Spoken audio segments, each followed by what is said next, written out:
শ্রদ্ধেয় সকল দাদা ও মায়েদের জানাই আমার ইষ্ট আলোচনা চ্যানেলে স্বাগত। পরম প্রেমময় শ্রী শ্রী ঠাকুরকে জানাই আমার শতকোটি প্রণাম। পরম পূজনীয় জগৎজননী শ্রী শ্রী বড়মাকেও জানাই আমার অনুরূপ প্রণাম।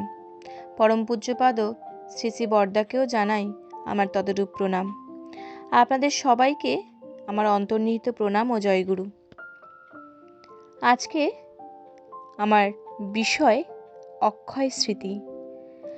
মনের মণিকোঠায় শ্রী শ্রী ঠাকুরের কিছু কথা আমাদের সাথে বেঁচে থাকার শেষ দিন অবধি কিছু স্মৃতি রয়ে যায়। আর সেই স্মৃতি আমাদের আরও এক ধাপ এগিয়ে দেয় শ্রী শ্রী ঠাকুরের প্রতি আরও বিশ্বাস, আরও গভীরতা বাড়ানোর জন্য। আজ তাই শ্রী অন্নদা প্রসাদ মাঝির লেখা অক্ষয় স্মৃতি আপনাদের সামনে আমি তুলে ধরব। আইএসসি পাশ করার পর অর্থনৈতিক কারণে সিভিল ইঞ্জিনিয়ারিংয়ে ডিপ্লোমা পড়তে গিয়েছিলাম। প্রথম বর্ষের বাৎসরিক পরীক্ষার মাত্র কয়েকদিন বাকি। একদিন একজন স্যার ডেকে বললেন, দেখো, তোমার ব্যাপারটা আমরা ভেবে দেখেছি। তুমি তো খুবই কষ্ট করে লেখাপড়া করেছো, তা তো তোমাকে 3 রকমের সুযোগ দেওয়া যেতে পারে। তোমার জন্য হোস্টেল ফ্রি করে দেওয়া হবে, তোমার পড়াশোনার খরচ ইনস্টিটিউট বহন করবে, তোমাকে একটা বাড়ি ভাড়া করে দেওয়া হবে, সেখানে তুমি তোমার মতো পড়াশোনা করবে, তার যাবতীয় খরচ ইনস্টিটিউটের। আর 3 নম্বর, একজন সদাশয় ডাক্তারবাবু তোমার কথা শুনে তার বাড়িতে তোমাকে রাখতে চেয়েছেন, বাড়ির ছেলের মতো থাকবে আর লেখাপড়া করবে। এর যে কোনো একটা তুমি বেছে নিতে পারো, তবে একটা শর্ত আছে। সামনের বাৎসরিক পরীক্ষায় সিভিল, ইলেকট্রিক্যাল এবং মেকানিক্যাল সব বিভাগের মধ্যে তোমাকে প্রথম স্থান পেতে হবে। জিনিসটা মোটেও সহজ ছিল না। আমার মতো গরিব অনেক ছেলেই প্রথম বিভাগে আইএসসি পাশ করেও ডিপ্লোমাতে ভর্তি হয়েছিল। এমনকি বিএসসি পাশ করা ছেলেও কেউ কেউ ছিল। তবুও প্রণাম করে বললাম, আজ্ঞে, আশীর্বাদ করুন, চেষ্টা করব। যথারীতি পরীক্ষা এসে গেল। প্রথম পরীক্ষাগুলো ভালোই হচ্ছিল। শেষের দিন ড্রয়িং পরীক্ষা। হল থেকে বেরিয়ে বাসায় এসে হাত মুখ ধুয়ে প্রশ্নপত্রটাতে একটু চোখ বুলিয়ে নিচ্ছিলাম। হঠাৎই একটা প্রশ্নের দিকে তাকিয়ে চোখ আটকে গেল।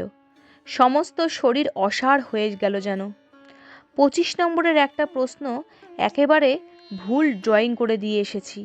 প্রশ্নটা ধরতেই পারিনি। বুকের মধ্যে একটা হুহু করা যন্ত্রণা। আকুলি বিকুলি মন হাহাকার করে উঠল। হলো না। কুলে এসেও তড়ি ভিড়ানো গেল না। খাওয়া দাওয়া নেই, কাউকে কিছু বলারও নেই। শুয়ে শুয়ে শুধু কাঁদলাম। কয়েক বছর আগে এক জায়গায় শ্রী শ্রী ঠাকুরের যেই স্মৃতি বুকে ধরে এনেছিলাম, তাই শুধু মনের পর্দায় ভেসে যেতে দেখলাম। যথাসময়ে পরীক্ষার ফল বেরোলো। কিন্তু এ কি, ড্রয়িংয়ে ফুল মার্কস! সকলের মধ্যে ফার্স্ট হয়ে গেছি। ইনস্টিটিউটে সে পর্যন্ত রেকর্ড মার্কস। আর একবার কাদার পালা, কিন্তু তার তখন সময় নেই। মুহূর্তে স্থির করে ফেললাম, যা হবার তা হোক, পৃথিবীর রসাতলে যায় যাক, ঠাকুরের দীক্ষা আমি নেবই। তখনই বাসায় ফিরে দেওঘরে গৌর কাকাবাবুর কাছে চিঠি লিখে দিলাম, দীক্ষা নেওয়ার জন্য যাচ্ছি। বলে রাখি, ইচ্ছে থাকলেও ইতিপূর্বে ঠাকুরের দীক্ষা নেওয়া হয়নি। তার কারণ, আমাদের বাড়িতে বৈষ্ণব মতের আচার আচরণের প্রচলন ছিল বেশি এবং খুব কঠোরভাবে আমাদের প্রভাবিত করে রেখেছিল। গৌর কাকাবাবু, শ্রীযুক্ত গৌরহরি সামন্ত মহাশয় আমাদের পাশের গ্রামের লোক। তখন দেওঘরে শ্রী শ্রী ঠাকুরের তপোবন স্কুলের শিক্ষক ছিলেন, মাঝে মাঝে বাড়ি আসতেন।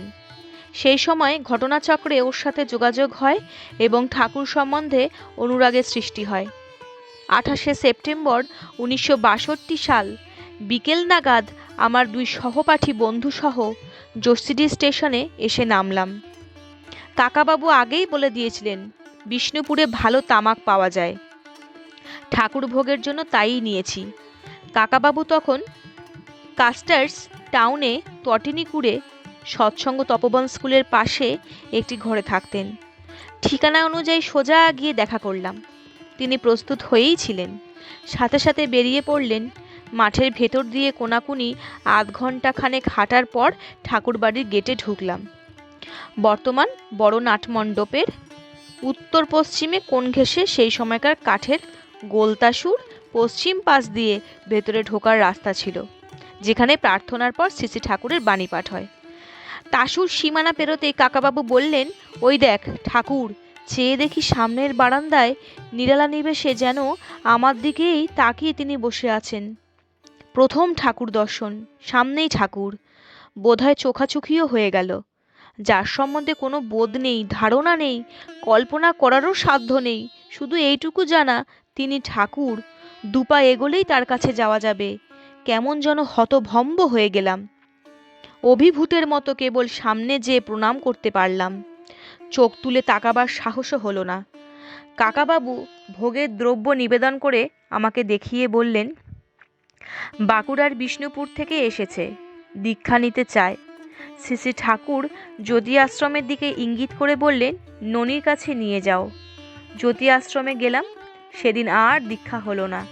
পরের দিন সকালে জ্যোতি আশ্রমে ননীগোপাল চক্রবর্তী মহোদয়ের মাধ্যমে আমার এবং এক বন্ধু তপন ঘোষের দীক্ষা হয়ে গেল। অপর বন্ধু যে দেওঘরের রাস্তা দেখিয়ে এনেছিল, বিষ্ণুপদ মান্না, আগে থেকেই দীক্ষিত ছিল। একদিন বাদে দেওঘর থেকে ফিরে এলাম। দীক্ষার কথা বাড়িতে কিছুই জানালাম না, ভয়ে বাড়িও গেলাম না। কিন্তু খবর পেলাম মাত্র মাসখানেকের মধ্যে বাড়ির সবাই শ্রী শ্রী ঠাকুরের সৎনামে দীক্ষিত হয়ে গেছেন। আরও অবাক কাণ্ড, যে বাবা আমিষ ছাড়া খেতে পারতেন না, তিনি এবং বাড়ির সকলে নিরামিষ খাওয়া শুরু করে দিয়েছেন। দীক্ষা নেওয়ার ঠিক 1 মাস বাদে দেওঘর যাওয়ার এবং থাকার আরেকটি সুবর্ণ সুযোগ এসে গেল।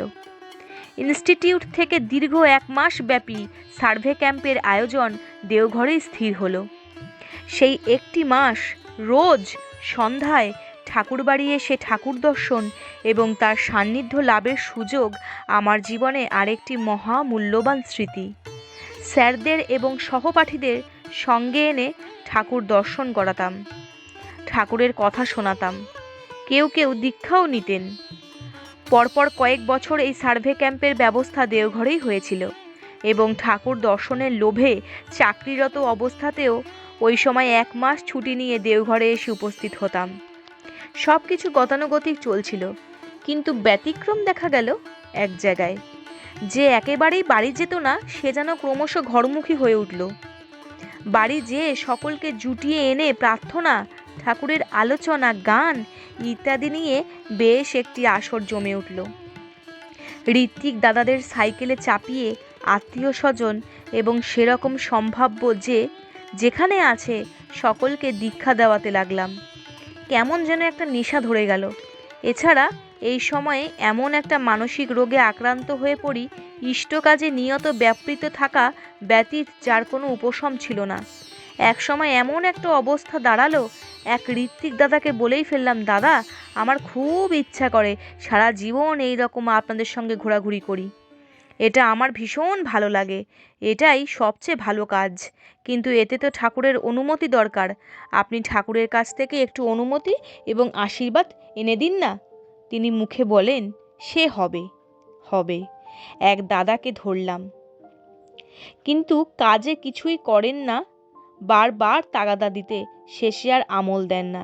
শেষ পর্যন্ত পবিত্র যাজক পাঞ্জাধারী এক দাদাকে ধরলাম, তিনি আমাকে খুব ভালোবাসতেন। ব্যাপারটা খুলে বলে জিজ্ঞাসা করলাম, দাদা কি করি বলুন তো? তিনি হেসে বললেন, দূর ভাই, তোমারও যেমন মাথা খারাপ, খোদ মালিকের কাছে চলে যাও, দেওঘর চলে যাও, স্বয়ং তার চরণে নিবেদন করো তোমার মনের কথা। বললাম, ঠিকই তো, এই সহজ বুদ্ধিটা তো আমার মাথায় আসেনি। ঠাকুরের চরণেই নিবেদন করি আমার মনের বাসনা। বেশ কিছুদিন আগে উড়িষ্যাতে চাকরির জন্য একটা দরখাস্ত করে রেখে দিয়েছিলাম। হঠাৎ সে কথা মনে পড়ল। বাড়িতে বললাম, ইন্টারভিউ দেওয়ার জন্য উড়িষ্যা যাচ্ছি, পাছে কেউ সন্দেহ করে জামাকাপড় বিশেষ কিছু নিলাম না।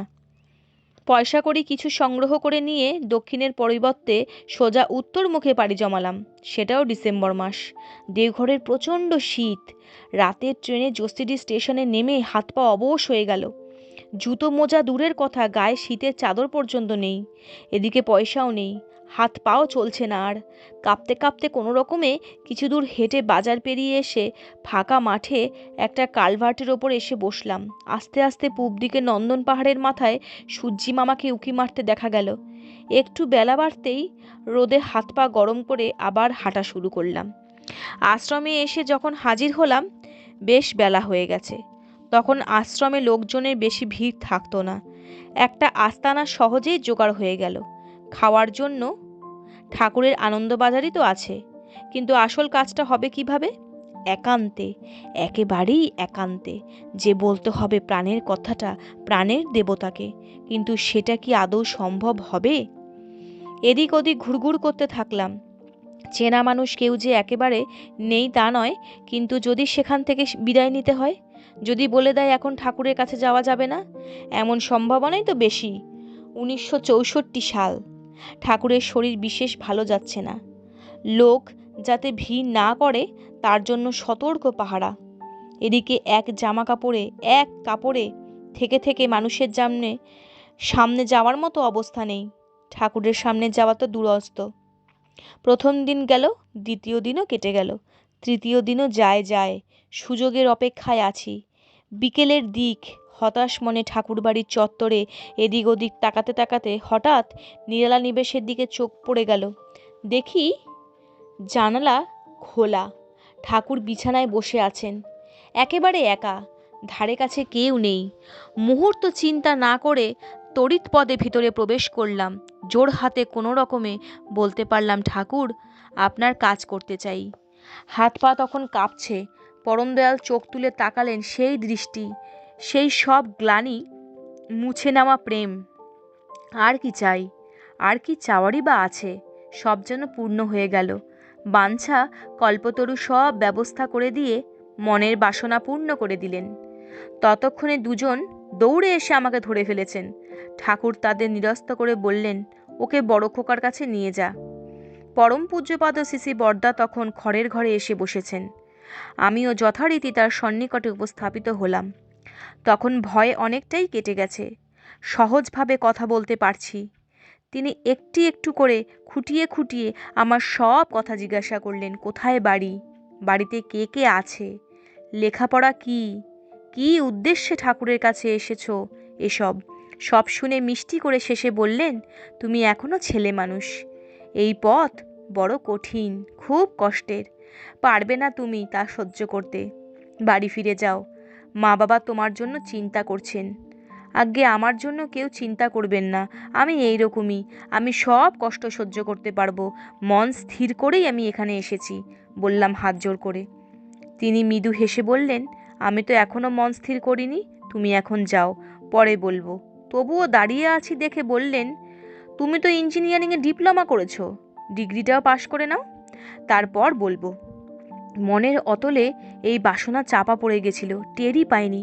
ডিপ্লোমা পড়তে যাওয়ার সময় এই পরিকল্পনা তো ছিলই আমার।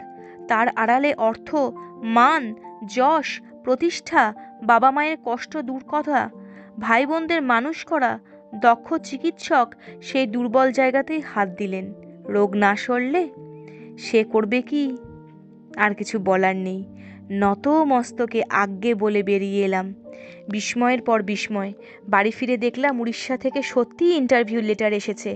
এবার যাত্রা দক্ষিণ মুখে, কটকে। চাকরিও হয়ে গেল।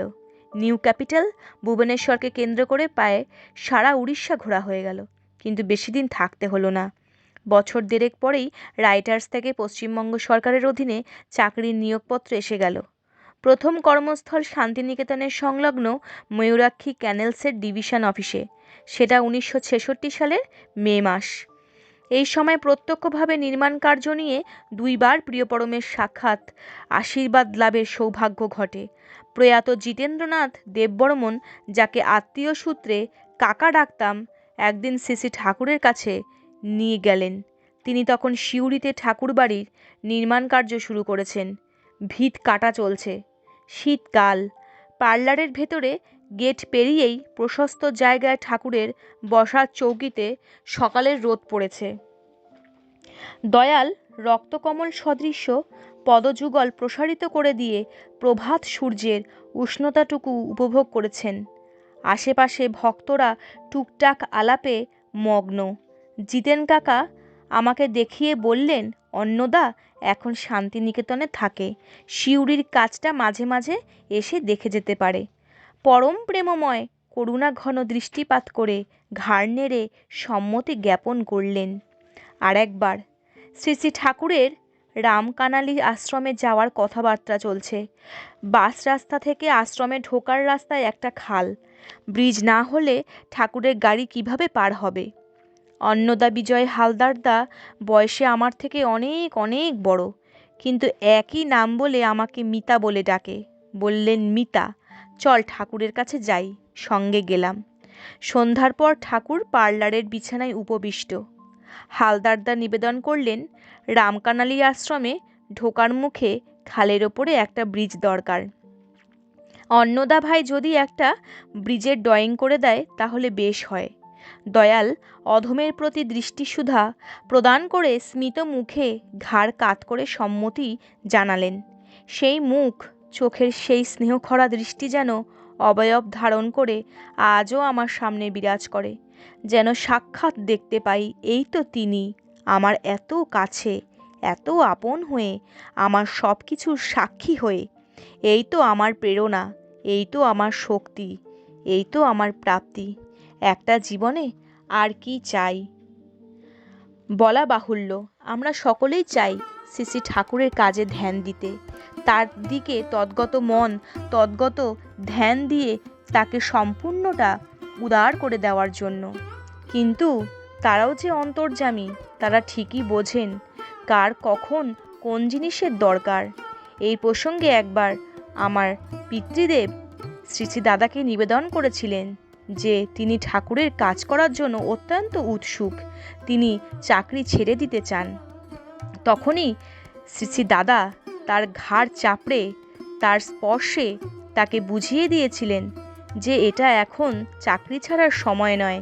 চাকরি ছেড়ে দিলে কিভাবে তার বউ মেয়েকে খাওয়াবে, কিভাবেই বা মেয়ের বিয়ে দেবে, সংসারই বা কিভাবে চলবে। তাই পরম প্রেমময় শ্রী শ্রী ঠাকুর কখনোই সংসার ধর্ম ছেড়ে দিয়ে ইষ্ট কাজে ব্রতী হতে বলেননি। তিনি সংসারের মধ্যে থেকেই কিভাবে জীবনে ইষ্ট প্রতিষ্ঠা করা যায়, ইষ্টকে মাথায় নিয়ে চলা যায়, ইষ্টের জন্য কাজ করা যায়, সেটিই তিনি আমাদের দেখিয়ে ও বুঝিয়ে দিয়ে গেছেন এই আধুনিকতার যুগে পরম প্রেমময় শ্রী শ্রী ঠাকুর। তাই এইভাবেই আমরা সবাইকে উৎসাহিত করব এবং নিজেরাও তার কাজে আমরা শরণাপন্ন হয়ে তার দিকে এগিয়ে যাব। তাই আজ আমার বিষয়টি এখানেই শেষ করছি। ভালো লেগে থাকলে সবাইকে শেয়ার করে দেওয়ার অনুরোধ রইল, আর আমার চ্যানেলটি সাবস্ক্রাইব করার জন্য অনুরোধ রইল। শ্রী শ্রী ঠাকুরের রাতুল্য চরণে আপনাদের সকলের জন্য কল্যাণ কামনা করি। সবাই সুস্থ ও ভালো থাকবেন। সবাইকে জানাই প্রণাম ও জয় গুরু।